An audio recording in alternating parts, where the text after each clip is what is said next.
Hello guys, welcome to United's Glory. Manchester United are once again being linked with Jadon Sancho of Borussia Dortmund for the upcoming summer transfer window. Of course, last summer we were heavily linked with Jadon Sancho, with Borussia Dortmund putting a price on Jadon Sancho's head, 120 million euros, which was about 108 million pounds. I think the currency rates may have changed a little bit since last year, but ultimately there is a lot of news coming out that Borussia Dortmund will not be able to ask for that kind of money this summer due to certain circumstances involving another year of COVID, as well as Borussia Dortmund's failing finances and the potential opportunity that they may not qualify for next year's Champions League given their current league position, as well as the fact that Jadon Sancho's form has dropped this year. We'll talk about it in this video, but ultimately this video is mainly about why Manchester United should still sign Jadon Sancho. Seen a lot of people talking about how we shouldn't sign Jadon Sancho. Jadon Sancho playing as a right forward or a right winger, whichever position you want to call it, isn't a priority transfer position this year. I disagree. I'm going to talk about that in this video. But ultimately, there's a negative and a positive side to this, because it's being touted as a remarkable transfer coup should Manchester United pull it off for the value we'll get him for this summer. And obviously, we know what happened last summer. The board didn't back the manager. The board got players that Solskjaer arguably didn't want. It's hard to believe that he actually wanted Van der Beek, given Van der Beek's inclusion this year. He doesn't trust Van der Beek. I've not been impressed by Van der Beek, to be honest. I know some people are, but in the time he's had, he hasn't really done enough to manoeuvre the players that are in his position, the likes of Bruno and Pogba, to warrant a place over them. Of course, there's times where he should have gotten more minutes to prove so, but I've still not been too impressed. But ultimately, that's irrelevant anyway. But ultimately, Van der Beek doesn't seem like he was wanted by Solskjaer. And we know he wanted Jadon Sancho. Jadon Sancho would have fixed a long-standing issue for Manchester United on that right-hand side. This is Manchester United's longest-standing issue as far as I'm concerned in terms of a position we need. So the positive side is that we will get a potentially burgeoning world-class player. He's just on the cusp of that level, Jadon Sancho is. Take away his form from this year, because apparently his head's dropped or something like that due to the fact that he didn't get the transfer move he wanted last summer. But he is 20 years old and he's already done bits at a high level for Borussia Dortmund. Last year, I think he got something like 17 goals, 16 assists in the Bundesliga. There's only 18 teams in the Bundesliga league as well, so it's even more impressive than doing it in the Premier League, because there's more games to do so in the Premier League. But, that's an impressive record. I think the year before, he got something like 14 goals or 12 assists, or the other way round. But this year, he's got something like 4 goals and 7 assists. A major drop-off for Jadon Sancho this year in terms of his form. But ultimately, he's 20 years old. He's literally a youth player, really. We call players at Manchester United the likes of McTominay, Rashford, youth players. They're older than Jadon Sancho. And Jadon Sancho is also doing bits for England as well. He can play at a high level with a lot of pressure. And he's different to what we've got. And he would also help balance the team enormously. The bad side is that it appears from the Glazers' point of view, which I've talked about many times in my videos before, they are businessmen, and ultimately this is looking like a good business payoff for them, because essentially they'll be saving 50, 40 million on this transfer, and they'll be like, oh great, we the stance we took last year, the reason we didn't get this player has ultimately saved us 40 million. And of course, it's going to look great to shareholders, but in terms of running a football club, if we'd have had Jadon Sancho this year, I think we'd be closer to that title race than what we are currently, because we'd be nigh unstoppable in attack. But some people are now saying that we shouldn't get a right winger. We need a centre back. I'm not saying we don't need a centre back, and some people are saying we need a DM, and I'm not saying we don't need a DM. We need all of them, really. But ultimately, there's the correct player that will be available this summer for a very cut price deal, and we should absolutely make it happen. Now, Jadon Sancho, the reason we need Jadon Sancho is not just for his own ability. He is a quick player, but he's not a player that will play on the line in stretch defences and run onto a ball. I know Dan James isn't a very worthy comparison, but ultimately Dan James likes to stand on the defender on his shoulder and run over the top. Whereas Jadon Sancho doesn't really like to do that. He's more of a traditional winger. He likes facing the defence and, beating his man, something we very badly need, even in tight spaces, and then delivering a very good cross or a very good through ball or pass accuracy, as well as the fact that he knows how to work his position in order to have the fullback actually exploit positions as well. And that's something we massively miss on the right. I've been critical of Aaron Wan-Bissaka in the final third, but one thing we need to accept is, unlike Luke Shaw, who has the likes of Rashford and Martial ahead of him, who are naturals in that position, Aaron Wan-Bissaka, sometimes he plays with Rashford, admittedly, but Rashford's not as potent in that right forward position. Mason Greenwood's not a right forward. He's more of a striker. He's done okay, but, he's not as good as Jadon Sancho on that right-hand side. He's just not a natural in that position. Juan Mata's not a natural in that position. Dan James just simply isn't good enough. All of them can do a job there, but, it's not going to help Aaron Wan-Bissaka in the final third, making overlapping runs and ultimately delivering for us if he doesn't have a proper player to play in that position ahead of him. That is why we desperately need a right-handed side forward, somebody who's a natural in that position and knows how to utilise that position as best as possible. It would bring balance to attacks, because one of my major worries is teams now are compacting our left-hand side because they know that's where the danger is. Luke Shaw's got good link-up play with Rashford and Martial. I know Martial's not been on great form recently, but he's got good link-up play, especially with Marcus Rashford, and that's where a lot of our goals come from.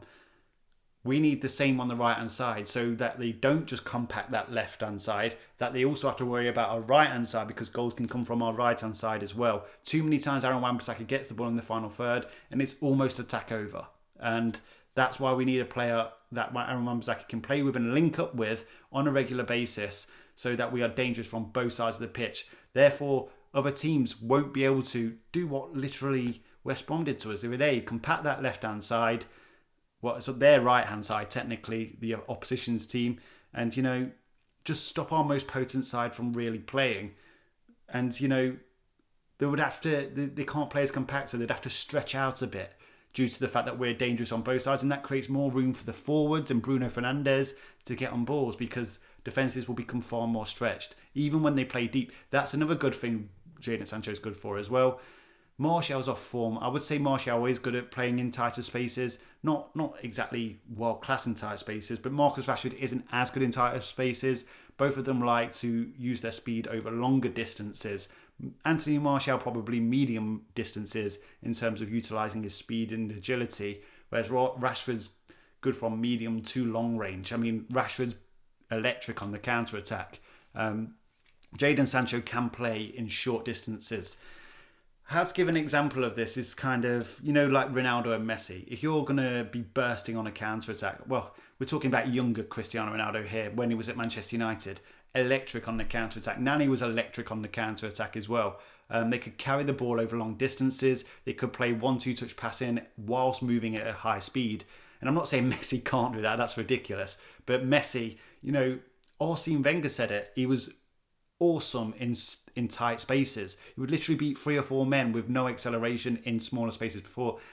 Obviously, Sancho's not Lionel Messi. Nobody is. But Sancho Messi can beat players from a standing point. He's very good at that, and he also knows when to cross. His timing of crosses are excellent. His timing of passing is excellent. There's the obvious difference that it would be coming from the Bundesliga to the Premier League. We've seen the likes of Mkhitaryan struggle and Kagawa struggle before, but Sancho at least had an upbringing in the English league, even though he never really got Premier League football, I don't believe. But he's played for England as well, so he also has relationships. He's not just coming into a completely foreign setup to him. He has some experience with this kind of football. So that's why I believe we need to get him. Ollie must sign Jadon Sancho this summer, especially for this amount, despite the fact it's going to look good that the Glazers have done a particular transfer coup, even though we know that it's actually a negative. But ultimately, we can't worry about what the Glazers do, and we need to just get the players in and get a title, because next year, Ollie, there's been improvements this year, but Ollie needs to really compete for a title till the final day of the season next year if he's really going to be considered a Manchester United manager. Otherwise, we might need to start looking elsewhere. And it's not me hating on Ollie. I think he's done a good job. I think there's a lot of areas he needs to improve. But, next year, we were fortunate to get in the position we got in this year, and we've bottled it. But next year, we really do need to get over that line. And I think Sancho, for that price, for 60 million, with the amount of years you'll get from him, of course, all the prices have deflated this year due to the circumstances, but they will get back to normal and reinflate. In 2-3 years' time, you could be paying 120 million again for Sancho. So if there's an opportune moment to take it now, why not? But ultimately, I just think we need to do it, because I think our right hand suffers and our attack. People love to blame the defence for everything that goes wrong. And like I said, I would improve that defence, definitely. But I don't think it's as bad as many people claim it to be. Like, as far as I'm concerned, against West Brom, I don't know what Gary Neville's on about. Apparently, you're allowed to put your hand in someone's face like that now. It's just honestly weird. In any other league in the world, that's given a foul. But ultimately, it gets far too much blame, and our attack gets far too much credit. Our attack isn't that good. Individually, they're good, and you could put it down to the coaching that they've not been given any coaching setup or tactical strategy to break teams down that play deep. But against deep defences, compact defences, they're rubbish. We rely on moments of individual magic all the time, whether it comes from Bruno or Rashford or Cavani. We're constantly relying on moments of magic. We don't break teams down. But it's not helped by the fact that we are so left-hand side orientated in our attacks. Get Sancho on that right-hand side, start creating a relationship between Wan-Bissaka and Jadon Sancho. We'll be a very dangerous team. Cavani and Rashford would love to be receiving crosses from somebody like Jadon Sancho, and vice versa, because Sancho has goals in him as well. And Bruno as well, arriving late into that box. If we can stretch that defence, it will open up so many spaces in the middle of the park. I just think it's a no-brainer. Like I said, people say we need a centre-back and a defensive midfield. I agree. Can we get them all at once? I don't trust this board to do that. But I don't actually think we need a centre-back as much as we need a right forward. Because I would rather Manchester United be a team that defends by attacking. Offence is the best defence. That's what Manchester United's always been about. That's what our DNA is always about. We do have a good goal-scoring record this year, but 9 of them came against one team. We played with 10 men for 88 minutes. And we also got another 6 in a freak game against Leeds. So I'm not buying into the fact that our attack is absolutely perfect and our defence is ultimately what's causing chaos everywhere. Sure, there's improvements needed to be made everywhere, but if you had to prioritise transfer, I would get that right-hand-sided forward, because I think it would solve so many problems. It would help us keep possession better, because ultimately teams will be less willing to attack us and expose themselves if they feel like they can't just focus a danger area into one side of our team and compact that left-hand side.